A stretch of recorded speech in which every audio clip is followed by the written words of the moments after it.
How to provide and maintain nesting boxes. Many people breed chicken for two reasons: meat production and egg production. No matter you are breeding chicken for pleasure or for business, you will need nesting boxes if you are breeding them for egg production. Nesting boxes are the small boxes added to the chicken coop in order to provide a place for the chicken to lay their eggs. There are several features that should be provided in the nesting boxes, and these features guarantee that you will receive clean and sound eggs that are not cracked or shafted. When you apply these features and conditions to the nesting boxes in your chicken coop, you will see an immediate improvement in the egg production and the health of your hens.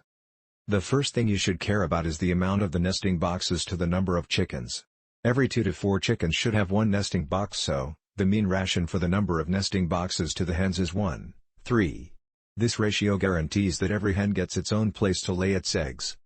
After determining the number of the nesting boxes you need, you should settle down to a specific layout for these nests. Nests should be arranged in rows above each other. This will facilitate egg collection. Take one side of the coop and start building the nests for your hens above each other. Go for the individual nests that can only be occupied with one chicken at a time, as this will minimize the egg cracking and egg fouling. It is a very good idea to make a door in the back of the nests to facilitate egg collection.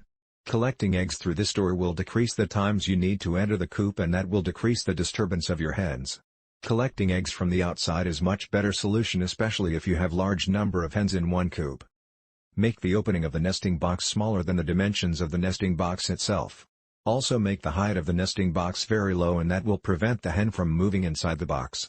Doing this will prevent the movement of the hen inside the box and prevent kicking the eggs and breaking them. Each nest should have a lip to prevent the bedding of the nest to be spilled out. The lip is very important to keep the coop very clean and keep all the bedding inside the nest all the time. It is also very important to fix a rooster line in front of the nest to give the hen a place to climb to the nest or to stand out before jumping to the ground. When you finish building the nests, you need to fill them with bedding in order to be ready to receive the hens for laying eggs inside them.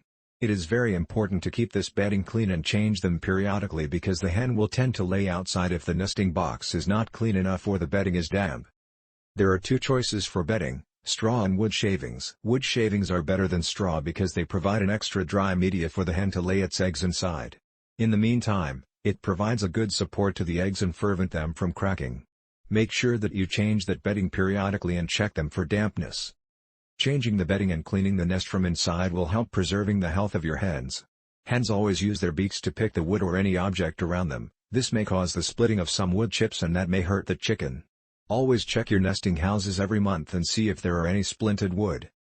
Breeding hens in your backyard will provide you with adequate amount of eggs all over the year, but you need to maintain the health of your hens in order to keep them laying eggs on constant basis.